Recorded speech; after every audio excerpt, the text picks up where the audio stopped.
হুম আজকের এই গভীর আলোচনায় স্বাগত সবাইকে। আজকের বিষয়টা এমন, যে কোনো মানুষের জন্য সাজানো হয়েছে, যিনি হয়তো কোনো পূর্ব অভিজ্ঞতা ছাড়াই। হ্যাঁ, একদম গোড়া থেকে কম্পিউটারের জগৎটাকে বুঝতে চান। ঠিক তাই।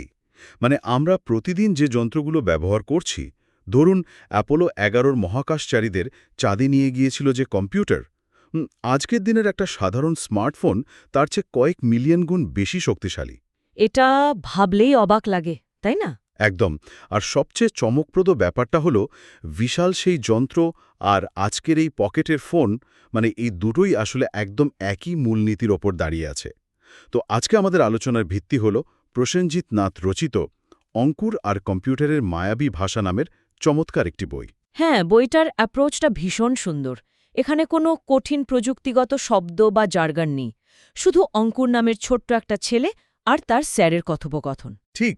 আর এই কথোপকথনের মধ্য দিয়েই কম্পিউটারের বিশাল আর গরম যন্ত্র থেকে আজকের স্মার্ট ল্যাপটপ বা কৃত্রিম বুদ্ধিমত্তার বিবর্তনের গল্পটা উঠে এসছে। আমাদের লক্ষ্য আজকে সেটাই, কোনো কঠিন শব্দ ব্যবহার না করে এই মায়াবী যন্ত্রের ভেতরের মেকানিজমটা ডিকোড করা। তো কম্পিউটার কিভাবে কাজ করে সেটা বোঝার আগে এটা দেখতে কেমন ছিল বা আজকের রূপে কিভাবে এলো, সেই শারীরিক বিবর্তনের ইতিহাসটা জানাটা খুব জরুরি। হুম বিবর্তন মানে বিশাল ওই ডাইনোসর থেকে আজকে ছোট পাখিতে পরিণত হওয়ার মতো একটা ব্যাপার। একদম দারুণ একটা তুলনা। বইটিতে অঙ্কুরের স্যার প্রথম প্রজন্মের কম্পিউটারের কথা বলেছেন, যেমন ইএনআইএসি। এই কম্পিউটারগুলোতে ভ্যাকিউম টিউব ব্যবহার করা হতো। ভ্যাকিউম টিউব, এটা দেখতে কেমন ছিল? এগুলো দেখতে ছিল অনেকটা পুরনো দিনের বিশাল আকৃতির কাঁচের বাল্বের মতো। আর এগুলো এত বড় ছিল যে এক একটা কম্পিউটারের আকার হতো আস্ত একটা ঘরের সমান। বাপ রে, আস্ত একটা ঘর! হ্যাঁ, আর সমস্যা হলো এগুলো প্রচুর পরিমাণে তাপ উৎপাদন করত, বিশাল এক গরম ঘর। এরপর দ্বিতীয় প্রজন্মে আসে ট্রানজিস্টর, যা পুরো দৃশ্যপট বদলে দেয়। ট্রানজিস্টর আসার পর কম্পিউটারের আকার ছোট হলো সেটা বোঝা গেল, কারণ কাঁচের বড় টিউবের বদলে ছোট সেমিকন্ডাক্টর ব্যবহার করা হচ্ছে। ঠিক।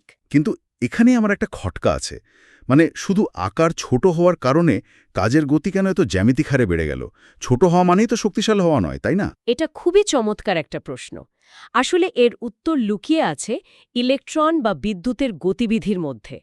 এটাকে ক্ষুদ্রাতিকরণ বা মিনিয়েচারাইজেশনের বিজ্ঞান বলা যায়। আচ্ছা, যন্ত্রাংশ ছোট হওয়ার বিজ্ঞান। হ্যাঁ, যখন একটা সার্কিট ছোট হয়ে আসে তখন সংকেত আদান-প্রদান করার জন্য ইলেকট্রনগুলোকে তুলনামূলকভাবে অনেক কম দূরত্ব অতিক্রম করতে হয়। ও আচ্ছা, পথ ছোট হয়ে যাচ্ছে। তো একটা ট্রানজিস্টর ১ সেকেন্ডে বিলিয়ন বার অন এবং অফ হতে পারে, যা ওই বড় ভ্যাকুয়াম টিউবের ক্ষেত্রে অসম্ভব ছিল।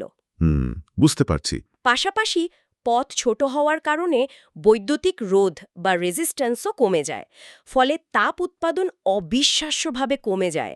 আর এই কম তাপ এবং দ্রুত গতির কারণে পরবর্তীতে তৃতীয় প্রজন্মে ইন্টিগ্রেটেড চিপ বা আইসি আসে। আর চতুর্থ প্রজন্মে মাইক্রোপ্রসেসর। ঠিক ধরেছেন। আর এই মাইক্রোপ্রসেসরের ভেতরেই একটা ছোট চিপে কোটি কোটি ট্রানজিস্টর একসাথে বসিয়ে দেওয়া যায়। এভাবেই বিশাল ওই গরম ঘরটা আমাদের হাতের মুঠোয় চলে এলো। মাথা নষ্ট করা ব্যাপার। ইলেকট্রনকে কম পথ পাড়ি দিতে হচ্ছে বলেই প্রসেসর এত দ্রুত কাজ করছে। কিন্তু হাতের মুঠো ল্যাপটপ তো চলে এলো। প্রযুক্তির দৌড় তো আর এখানেই থেমে নেই। ছোট্ট অঙ্কুরের মনেও তো ঠিক এই প্রশ্নটি এসেছিল, এরপর কি? হ্যাঁ, এরপর কি? বর্তমানে কিন্তু চলছে কম্পিউটারের পঞ্চম প্রজন্ম। বিজ্ঞানীরা এখন কৃত্রিম বুদ্ধিমত্তা বা আর্টিফিশিয়াল ইন্টেলিজেন্স নিয়ে কাজ করছেন। এআই। হ্যাঁ, এআই। এখন কিন্তু কম্পিউটার মানুষের মতো কথা বুঝতে পারে এবং নিজে নিজের সিদ্ধান্ত নিতে পারে। এটা তো এক অবিশ্বাস্য লাভ। শুধু যোগ বিয়োগ বা গাণিতিক হিসাব করা থেকে একেবারে মানুষের মতো কথা বোঝা এবং নিজে নিজে সিদ্ধান্ত নেওয়ার ক্ষমতা। ঠিক বলেছেন। আগের প্রজন্মের কাজ ছিল শুধু ডেটা প্রসেস করা, আপনি যা বলে দেবেন সে শুধু সেটাই করবে। কিন্তু পঞ্চম প্রজন্মের বা এআই এর লক্ষ্য হল বোঝা বা উপলব্ধি করা। উপলব্ধি করা। কিন্তু এই যে কোটি কোটি ট্রানজিস্টরের কথা বলা হলো, এগুলো তো শেষ পর্যন্ত হার্ডওয়্যার বা ভৌত কাঠামো মাত্র। এগুলো নিজে থেকে তো উপলব্ধি করতে পারে না। না, পারে না। আর ঠিক এই জায়গাটাতেই হার্ডওয়্যার এবং সফটওয়্যারের পার্থক্য বোঝা দরকার। বইটিতে এই পার্থক্য বোঝাতে খুব সাধারণ কিন্তু অসাধারণ একটা সাইকেলের উদাহরণ দেওয়া হয়েছে। হ্যাঁ হ্যাঁ, সাইকেলের উদাহরণটা আমার খুব ভালো লেগেছে। তাই না? ধরুন, সাইকেলের চাকা, ফ্রেম বা হ্যান্ডেল এগুলো হলো হার্ডওয়্যার। হুম। কিন্তু সাইকেলটি কিভাবে চালাতে হবে, মানে প্যাডেল ঘোরানোর যে কৌশল বা জ্ঞান, সেটা হলো সফটওয়্যার। বাহ! তার মানে হার্ডওয়্যার ছাড়া সফটওয়্যার অচল, আর সফটওয়্যার ছাড়া হার্ডওয়্যার স্রেফ এক টুকরো লোহা। একদম ঠিক। এই অ্যানোলজিটা নতুনদের জন্য খুব জরুরি। কারণ হার্ডওয়্যারকে যদি আমরা কোটি কোটি বৈদ্যুতিক সুইচের একটা গ্রিড ধরি, সফটওয়্যার হলো সেই নকশা যা বলে দেয় কখন কোন সুইচটা চালু বা বন্ধ করতে হবে। তার মানে হার্ডওয়্যার হলো আমাদের পেশি বা শরীর, আর সফটওয়্যার হলো সে পেশিকে চালনা করার পেছনের চিন্তা বা দক্ষতা। খুব সুন্দর বলেছেন। এভাবেই একটা বোকা লোহা একটা বুদ্ধিমান যন্ত্রে পরিণত হয়। কিন্তু সফটওয়্যার যদি সাইকেল চালানোর কৌশল হয়, তবে কম্পিউটার সেই কৌশল কিভাবে শেখে বা পড়ে? মানুষ তার বিদ্যুতের ভাষায় কথা বলতে পারে না। ঠিক। এর জন্য কম্পিউটারের তার নিজস্ব ভাষা বা গাণিতিক অপারেটরের প্রয়োজন হয়। বইটিতে গাণিতিক অপারেটর নিয়ে বেশ আলোচনা আছে। যোগ, বিয়োগ, গুণ এগুলো তো দৈনন্দিন কাজের জন্য ঠিক আছে। হুম। কিন্তু বইটিতে মডিউলাস বা ভাগশেষ অপারেটর নিয়ে অনেক কথা বলা হয়েছে। মানে 10কে 3 দিয়ে ভাগ করলে 1 বাকি থাকে। এই একই হলো মডিউলাস।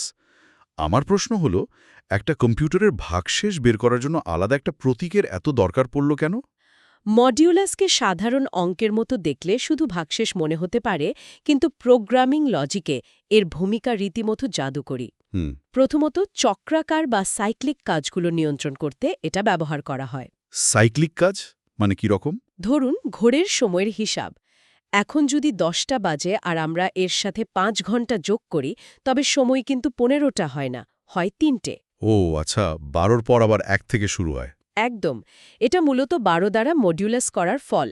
কিন্তু এর চেয়েও বড় ব্যবহার রয়েছে ইন্টারনেট সিকিউরিটি বা ক্রিপ্টোগ্রাফির ক্ষেত্রে। একটু দাঁড়ান, ইন্টারনেট সিকিউরিটির সাথে একটা সাধারণ ভাগশেষের কি সম্পর্ক? সম্পর্কটা অত্যন্ত গভীর। আমরা যে ব্যাংকে ট্রানজ্যাকশন করি বা মেসেজ পাঠাই, সেগুলো গোপন রাখতে পাবলিক কি ক্রিপ্টোগ্রাফি ব্যবহার করা হয়। আর এর মূল ভিত্তিই হল বিশাল বিষয় প্রাইম নাম্বারের মডিউলাস অ্যারিথমেটিক। প্রাইম নাম্বারের মডিউলাস ব্যাপারটা একটু সহজ করে বলবেন? মানে, ধরুন দুটো বিশাল প্রাইম নাম্বার বা মৌলিক সংখ্যা গুণ করা খুব সহজ, কিন্তু সেই গুণফল আর একটা নির্দিষ্ট ভাগশেষ দেওয়া থাকলে মূল সংখ্যা দুটো কি ছিল তা খুঁজে বের করা বা রিভার্স ক্যালকুলেশন করা প্রায় অসম্ভব। বাপরে, মানে উল্টো দিকে যাওয়া যায় না? না, যায় না। বর্তমান সময়ের সবচেয়ে শক্তিশালী কম্পিউটারের পক্ষেও সেটা অবাস্তব। অর্থাৎ মডুলাস এমন একটা একমুখী গাণিতিক রাস্তা তৈরি করে যেখানে ডেটা লক করা সহজ, কিন্তু সঠিক চাবি ছাড়া আনলক করা অসম্ভব। এটা সত্যি একটা নতুন দৃষ্টিকোণ। মানে ছোটবেলায় যে ভাগশেষকে আমরা অঙ্কের বইয়ে অবহেলা করেছি, সেটাই আসলে পুরো গ্লোবাল ফাইন্যান্সিয়াল সিস্টেমকে সুরক্ষিত রাখছে। ঠিক তাই। এটা শুধু অঙ্ক নয়, এটা লজিকের একটা বিশাল অংশ। এবার তাহলে সরাসরি প্রোগ্রামিংয়ের দিকে যাওয়া যাক। হার্ডওয়্যার, সফটওয়্যার আর অপারেটরের ধারণা তো পাওয়া গেল। সব মিলিয়ে যখন একটা প্রোগ্রাম তৈরি হয়, মানুষ পরিণত হয় প্রোগ্রামারে। ঠিক ছোট্ট অঙ্কুরের মতো। হ্যাঁ, বইটিতে অঙ্কুর তার জীবনের প্রথম প্রোগ্রামটা লেখে। সেলসিয়াসকে ফ্যারানহাইটে রূপান্তর করার কোড। রাইট। ওই যে প্রিন্ট এফ স্ক্যানএফ দিয়ে সে লিখল, আর স্ক্রিনে ৩৭ ডিগ্রি সেলসিয়াস ইনপুট দিতেই কম্পিউটার সাথে সাথে উত্তর দিল ৯৮.৬ ফ্যারানহাইট। আর অঙ্কুরের মুখে তখন বিজয়ের হাসি। একদম। এটা যেন সত্যিকারের জাদুবিদ্যা শেখার মতো। মানে সঠিক মন্ত্র বা কোড টাইপ করলেই কম্পিউটার জাদুর মতো কাজ করে দেয়। কিন্তু এখানে আমার একটা প্রশ্ন আছে। বলুন। এই যে ইংরেজি অক্ষরের মতো প্রিন্টএফ বা স্ক্যানএফ লেখা হলো, হার্ডওয়্যারের ওই ট্রানজিস্টরগুলো তো আর ইংরেজি বোঝে না। তাহলে এই টেক্সট কিভাবে বৈদ্যুতিক অন অফ সুইচে পরিণত হয়? খুব লজিক্যাল প্রশ্ন। ঠিক এই জায়গাতেই আসে কম্পাইলার বা অনুবাদকের কাজ। এটা মূলত হার্ডওয়্যার আর সফটওয়্যারের মধ্যে একটা সেতু। আচ্ছা, সেতু। হ্যাঁ, যখন কেউ ওই ইংরেজি শব্দের মতো প্রোগ্রামিং ভাষায় কোড লেখেন তখন কম্পাইলার নামের সফটওয়্যারটা পুরো লেখাটাকে স্ক্যান করে। এরপর সেটাকে ভেঙে মেশিন কোড বা বাইনারি ভাষায় রূপান্তর করে। বাইনারি মানে ওই 0 আর 1? হ্যাঁ, শুধু 0 আর 1। তবে মজার ব্যাপার হলো এই 0 আর 1 আসলে কোনো সংখ্যা নয়। এগুলো হলো ভোল্টেজের উপস্থিতি বা অনুপস্থিতি নির্দেশ করার সংকেত। ও, মানে বিদ্যুৎ আছে কি নেই সেটা। ঠিক, কম্পাইলার মানুষের বোধগম্য যুক্তিকে প্রসেসরের জন্য বৈদ্যুতিক ব্লুপ্রিন্টে বদলে দেয়, ফলে অঙ্কুরের কোডটা রান করলেই প্রসেসর বুঝতে পারে তাকে কি হিসাব করতে হবে। তার মানে এখানে আসলেই কোনো জাদু নেই, আছে শুধু স্তরে স্তরে সাজানো যুক্তি, মানুষের ভাষার লজিককে অনুবাদক মেশিনের লজিকে বদলে দিচ্ছে। হ্যাঁ, আর এই সাধারণ নিয়মগুলো দিয়েই একটা শিশুও কম্পিউটারকে নিজের ইচ্ছেমতো কাজ করাতে পারে। অসাধারণ। তো আজকের এই গভীর আলোচনায় আমরা পুরো যাত্রাপথটা দেখলাম। সেই বিশাল আকারের ভ্যাকুয়াম টিউবের ঘর গরম করা ইনিয়াক থেকে শুরু করে ট্রানজিস্টরের ছোট হয়ে আসা, আর সাইকেলের উদাহরণের মাধ্যমে হার্ডওয়্যার ও সফটওয়্যার বোঝা। হ্যাঁ, আর সেই সাথে মডুলাস অপারেটরের ম্যাজিক এবং কম্পাইলার কিভাবে কাজ করে সেটা জানা।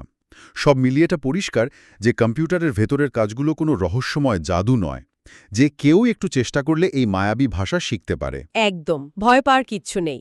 তবে আলোচনা শেষ করার আগে একটা দারুণ চিন্তার খোরাক দিয়ে যেতে চাই। আমরা দেখলাম সাইকেল চালানোর কৌশলটি হলো সফটওয়্যার, আর পঞ্চম প্রজন্মের এআই এখন নিজে নিজেই সিদ্ধান্ত নিতে শিখছে, তাই না? হ্যাঁ, নিজের গাণিতিক ওজন সে নিজেই আপডেট করে। ঠিক।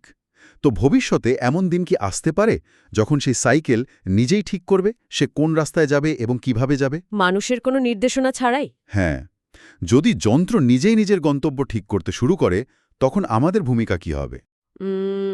এটা সত্যি খুব গভীর আর কিছুটা গা ছমছমে একটা ভাবনা। ঠিক তাই।